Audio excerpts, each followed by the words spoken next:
नमस्कार। आइए सुनते हैं मुंशी प्रेमचंद जी की लिखी कहानी चमत्कार।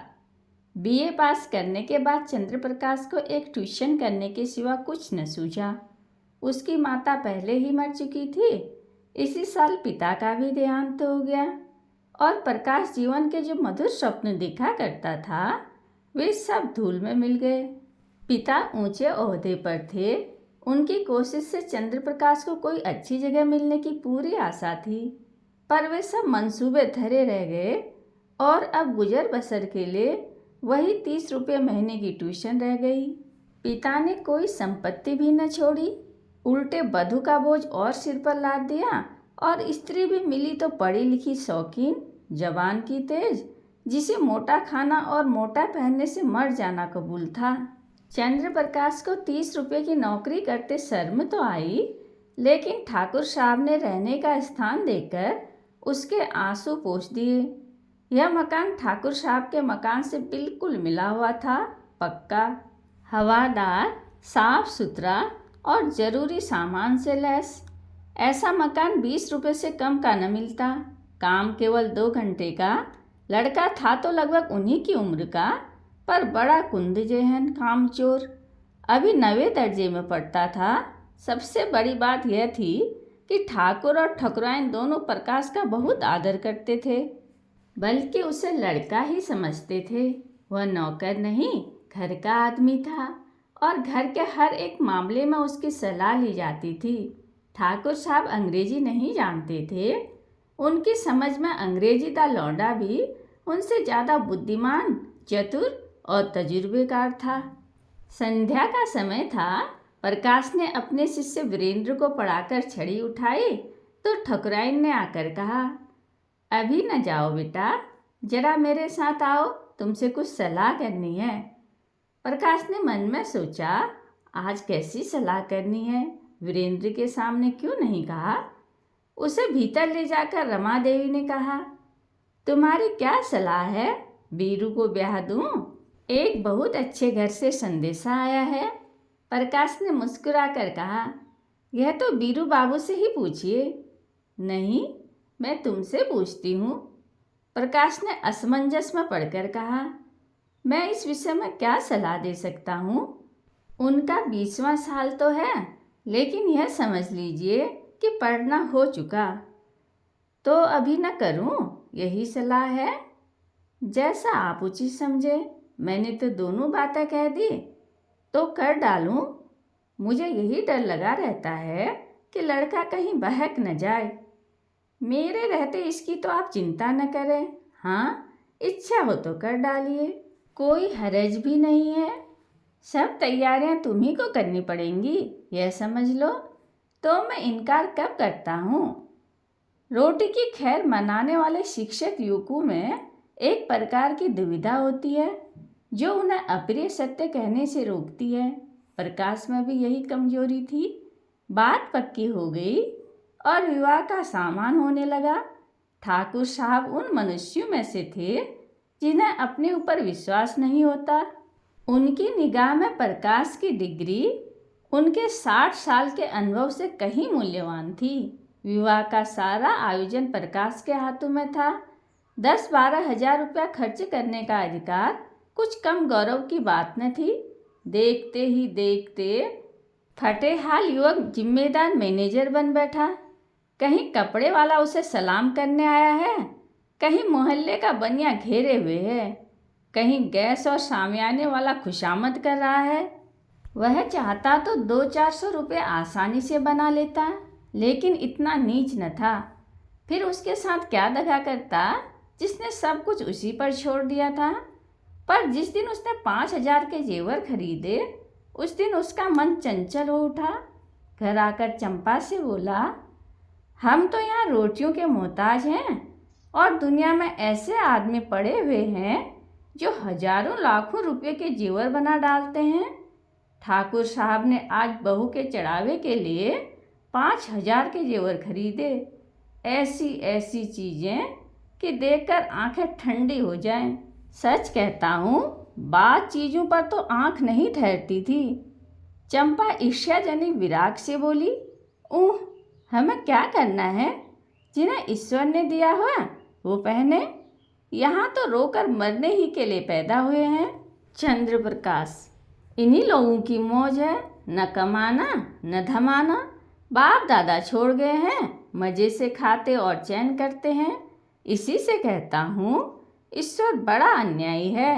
चंपा, अपना अपना पुरुषार्थ है, ईश्वर का क्या दोष? तुम्हारे बाप दादा छोड़ गए होते तो तुम भी मौज करते। यहाँ तो रोटियाँ चलना मुश्किल है, गहने कपड़े को कौन रोए? और न इस जिंदगी में कोई ऐसी आशा ही है।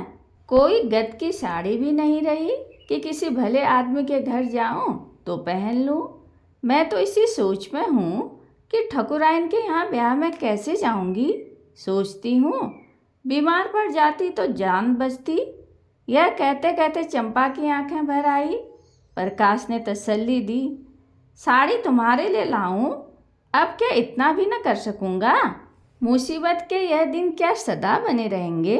जिंदा रहा तो एक दिन तुम सिर से पांव तक जेवरों से लदी रहोगी। चंपा मुस्कुराकर बोली, चलो, ऐसी मन की मिठाई मैं नहीं खाती। निबाह होता जाए यही बहुत है, गहनों की साध नहीं है। प्रकाश ने चंपा की बातें सुनकर लज्जा और दुख से सिर झुका लिया। चंपा उसे इतना पुरुषार्थहीन समझती है। रात को दोनों भोजन करके लेटे तो प्रकाश ने फिर गहनों की बात छेड़ी। उसके आंखों में बसे हुए थे गहने। इस शहर में ऐसे बढ़िया गहने बनते हैं, मुझे इसकी आशा न थी। चंपा ने कहा, कोई और बात करो, गहनों की बात सुनकर जी जलता है। वैसी चीज़ें तुम पहनो तो रानी मालूम होने लगो। गहनों से क्या सुंदरता बढ़ जाती है? मैंने तो ऐसे बहुत ही औरतें देखी हैं जो गहने पहनकर भद्दी दिखने लगती हैं। ठाकुर साहब भी मतलब के यार हैं। यह न हुआ कि कहते इसमें से कोई चीज़ चंपा के लिए भी लेते जाओ। तुम भी कैसे बच्चों की सी बातें करते हो? इसमें बचपने की क्या बात है? कोई उदार आदमी कभी इतनी कृपणता न करता। मैंने तो कोई ऐसा उदार आदमी नहीं देखा जो अपनी बहू के गहने किसी और को दे दे। मैं गैर नहीं हूँ, हम दोनों एक ही मकान में रहते हैं। मैं उनके लड़के को पढ़ाता हूँ और शादी का सारा इंतजाम कर रहा हूँ। अगर 100-200 की कोई चीज़ दे देते तो वह निष्फल न जाती। मगर धन वालों का हृदय धन के भार से दबकर सिकुड़ जाता है। उनमें उदारता के लिए स्थान नहीं रहता। रात के 12 बज गए हैं, फिर भी प्रकाश को नींद नहीं आती।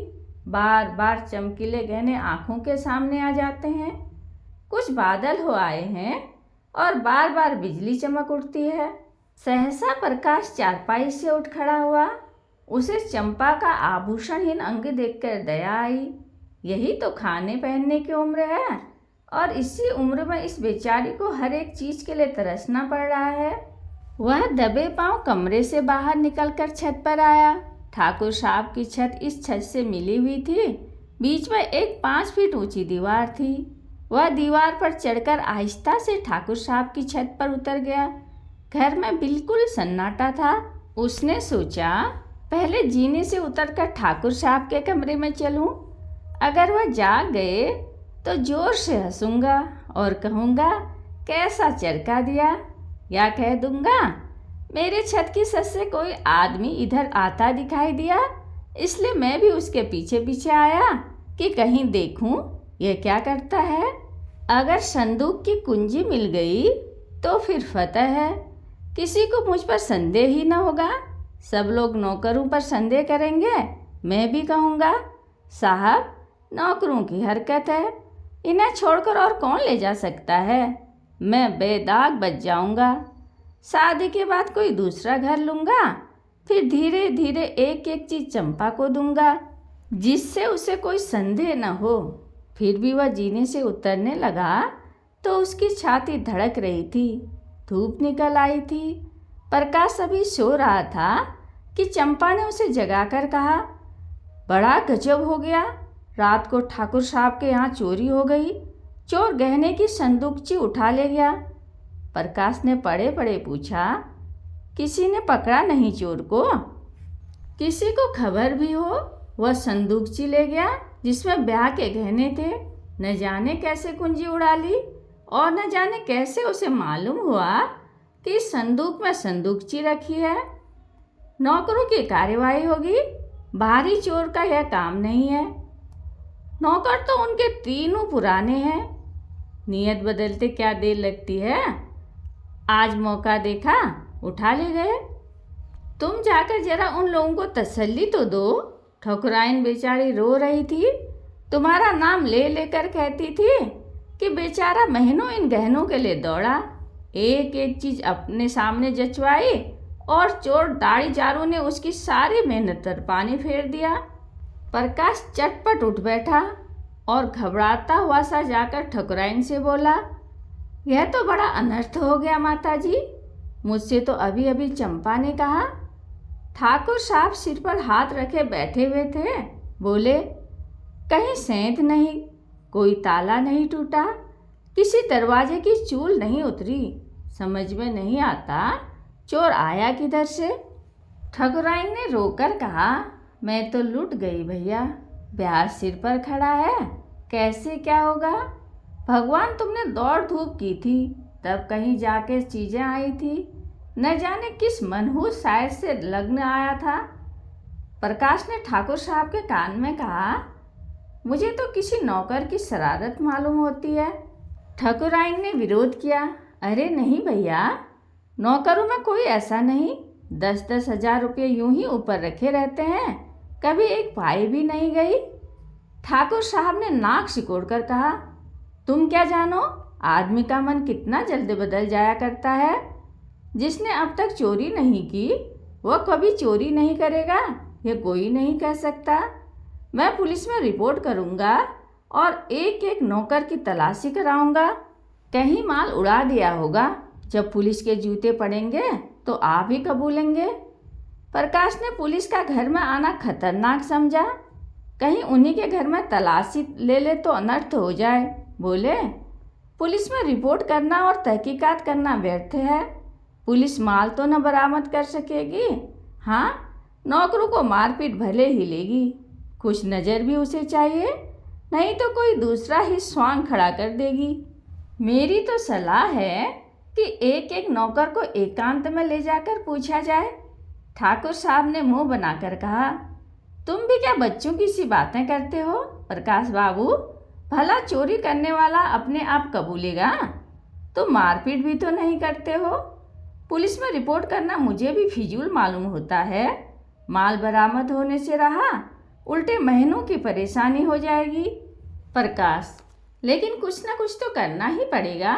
ठाकुर, कोई लाभ नहीं, हाँ अगर कोई खुफिया पुलिस हो जो चुपके चुपके पता लगाए तो अलबत्ता माल निकल आए, लेकिन यहाँ ऐसी पुलिस कहाँ, तकदीर ठोक कर बैठे रहो और क्या।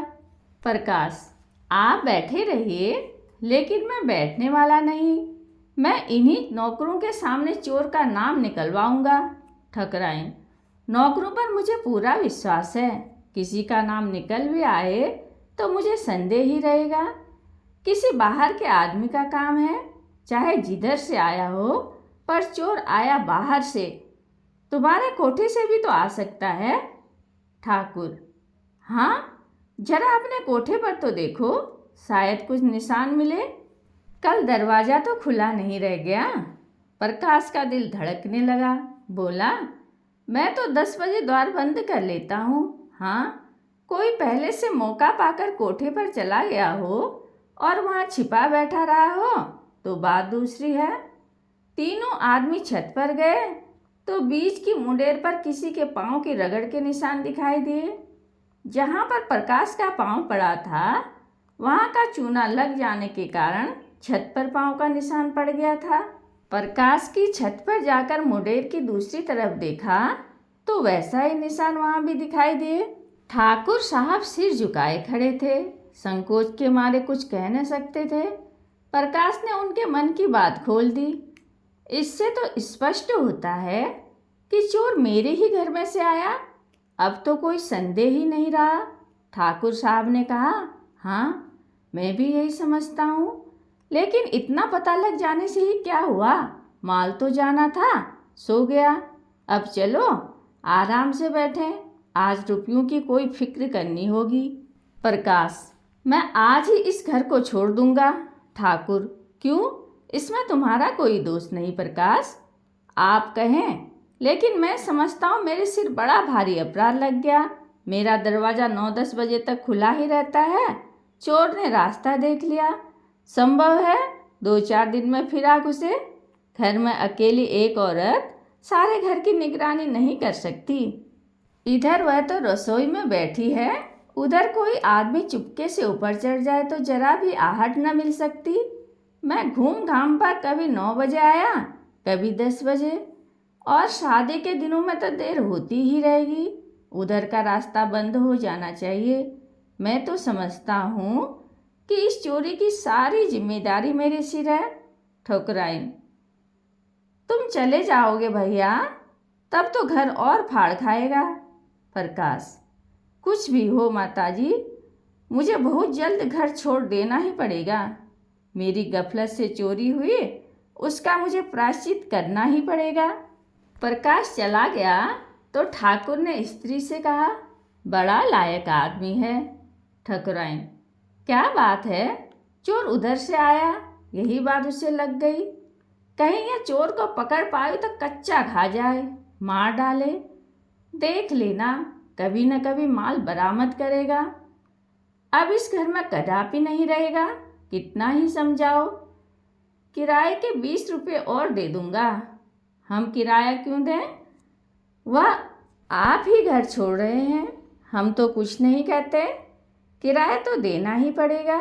ऐसे आदमी के साथ कुछ बल भी खाना पड़े तो बुरा नहीं लगता। मैं तो समझता हूँ वह किराया लेंगे ही नहीं। 30 रुपये से गुजारा भी तो न होता होगा। प्रकाश ने उसी दिन घर छोड़ दिया। उस घर में रहने से जोखिम था, लेकिन जब तक शादी की धूमधाम रही प्राय सारे दिन यहीं रहते थे। चंपा से कहा, एक सेठ के यहाँ 50 रुपये का काम मिल गया है, मगर वह रुपये मैं उन्हीं के पास जमा करता जाऊँगा। वह आमदनी केवल जेवरों में खर्ची होगी, उनमें से एक पाई भी घर के खर्चे में न आने दूंगा। चंपा फड़क उठी। पति प्रेम का यह परिचय पाकर उसने अपने भाग्य को सराहा। देवताओं में उसकी श्रद्धा और भी बढ़ गई। अब तक चंपा और प्रकाश के बीच में कोई पर्दा न था। प्रकाश के पास जो कुछ था वह चंपा का था। चंपा ही के पास उसके बक्से, संदूक, अलमारी की कुंजियां रहती थी, मगर अब प्रकाश का एक संदूक हमेशा बंद रहता। उसकी कुंजी कहाँ है इसका चंपा को पता नहीं। वह पूछती, इस संदूक में क्या है? तो वह कह देते, कुछ नहीं, पुरानी किताबें मारी मारी फिरती थी, उठाकर संदूक में बंद कर दी हैं। चंपा को संदेह का कोई कारण न था। एक दिन चंपा पति को पान देने गई तो देखा वह संदूक को खोले हुए देख रहे हैं। उसे देखते ही उन्होंने संदूक को जल्दी बंद कर दिया। उसका चेहरा जैसे फक हो गया। संदेह का अंकुर जमा, मगर पानी न पाकर सूख गया। चंपा किसी ऐसे कारण की कल्पना ही न कर सकी जिससे संदेह को आश्रय मिलता, लेकिन 5,000 की संपत्ति को इस तरह छोड़ देना कि उसका ध्यान ही ना आवे प्रकाश के लिए असंभव था। वह कहीं बाहर से आता तो एक बार संदूक अवश्य खोलता। एक दिन पड़ोस में चोरी हो गई।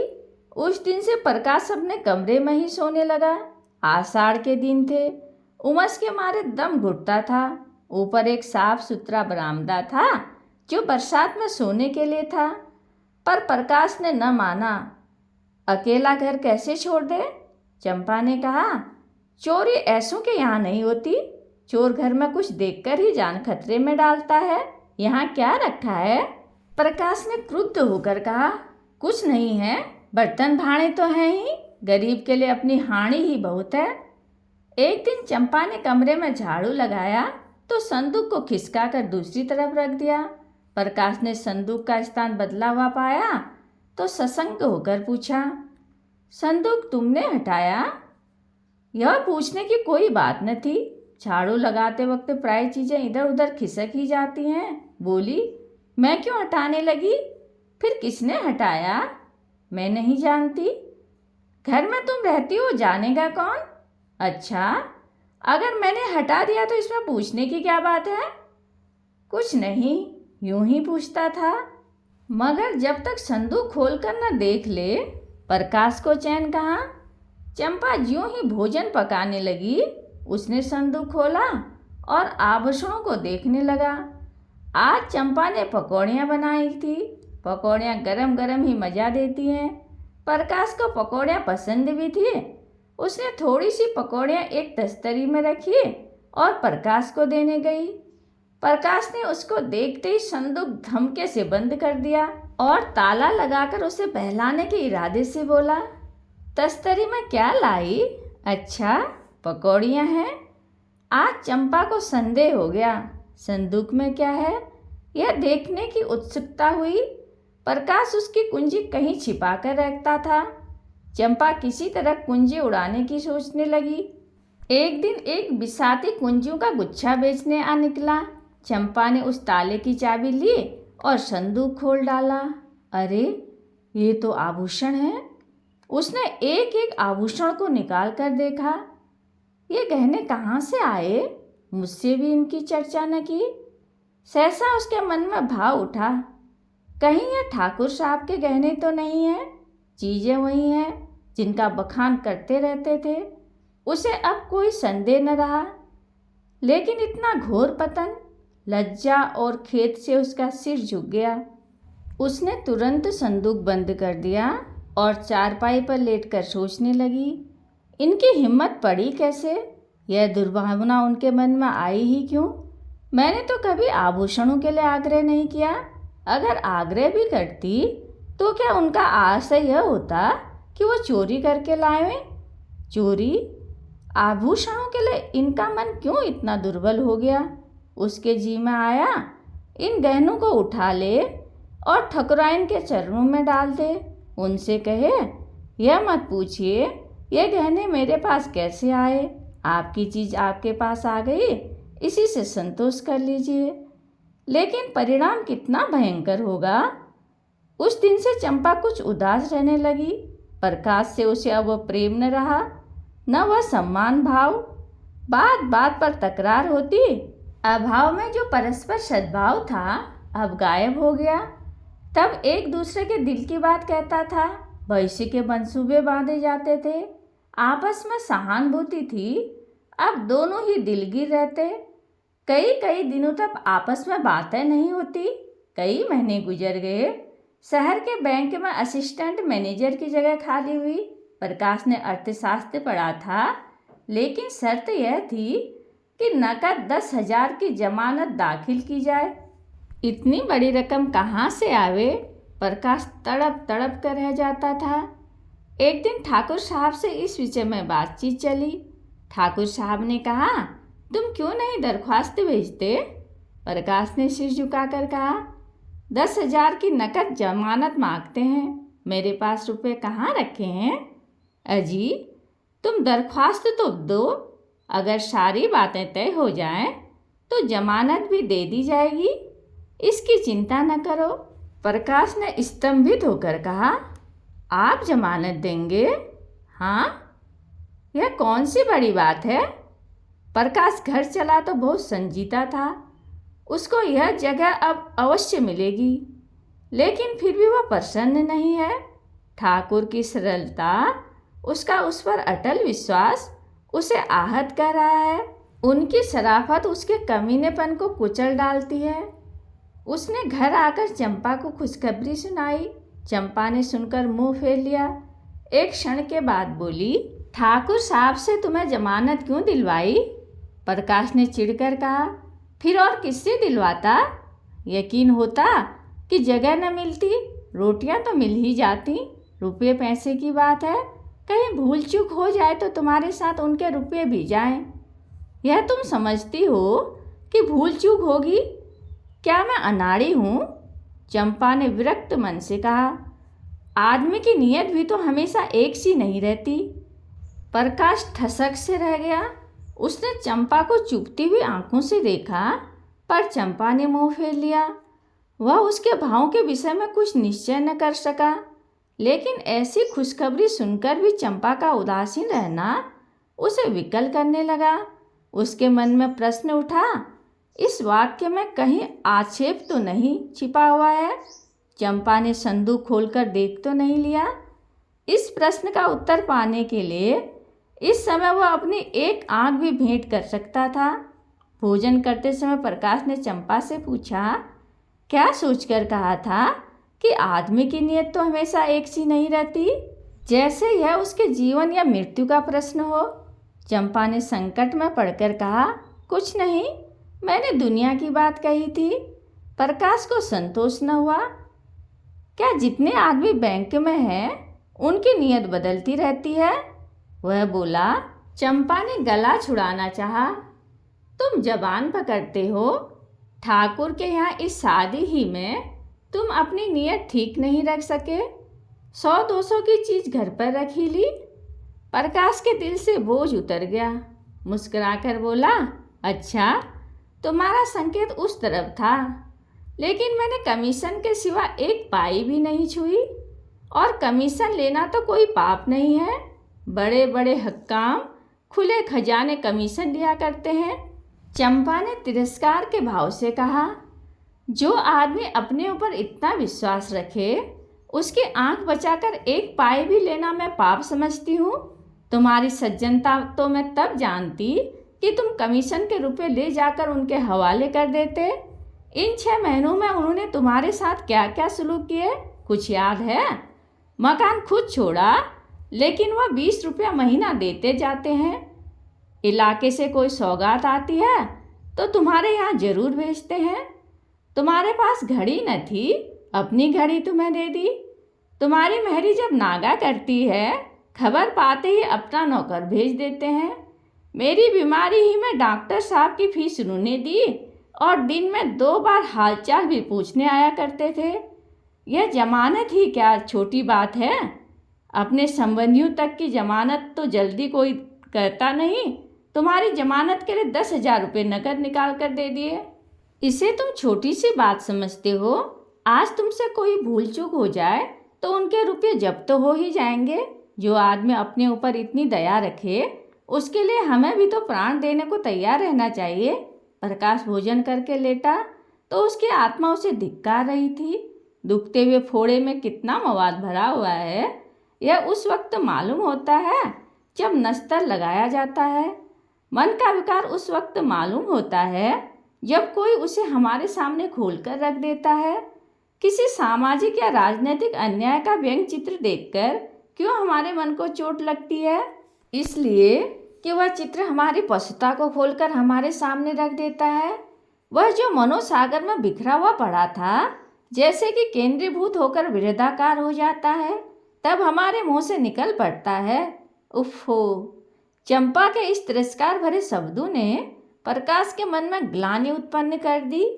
वह संदूक कई गुना भारी होकर शिला की भांति उसे दबाने लगा। मन में फैला हुआ विकार एक बिंदु पर एकत्रित होकर टीसने लगा।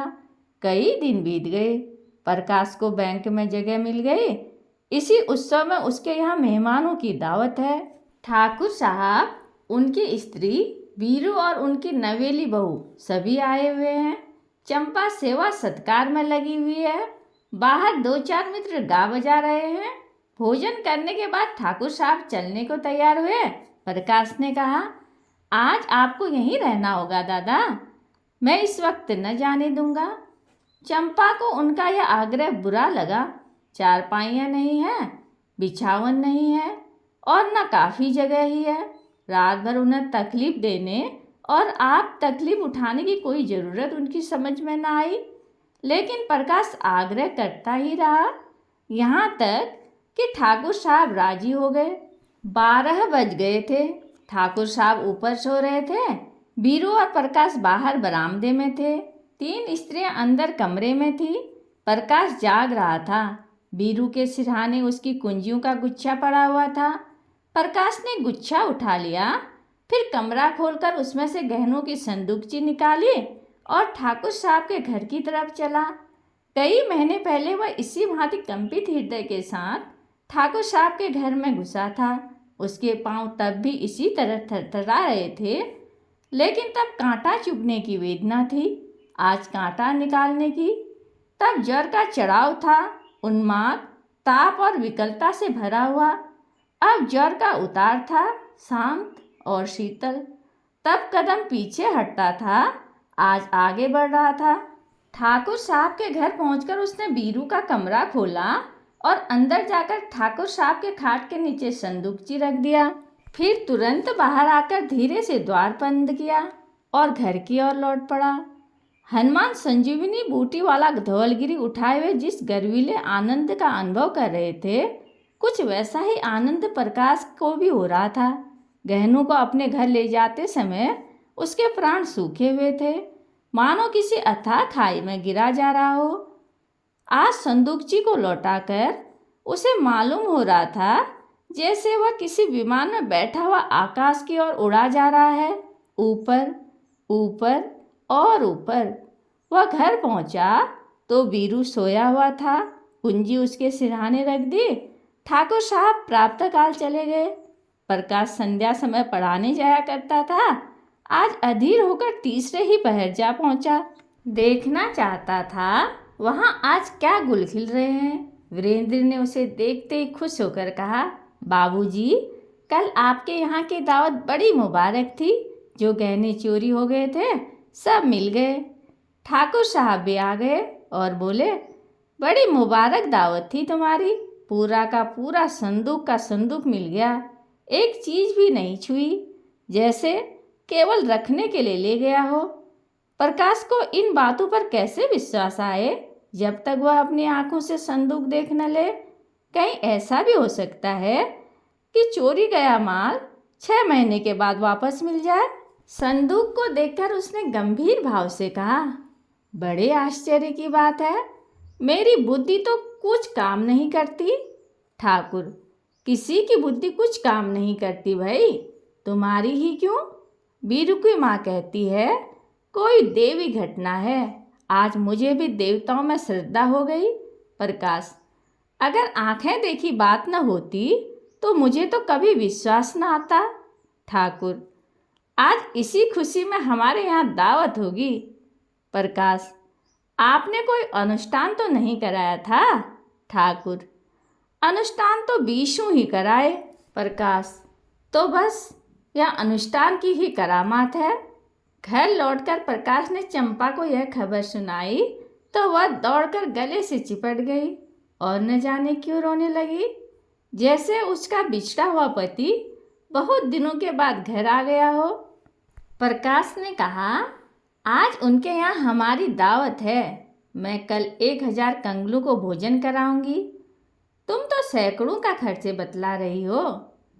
मुझे इतना आनंद हो रहा है कि लाखों खर्ची करने पर भी अरमान पूरा न होगा। प्रकाश की आंखों से भी आंसू निकल आए। कहानी सुनने के लिए धन्यवाद।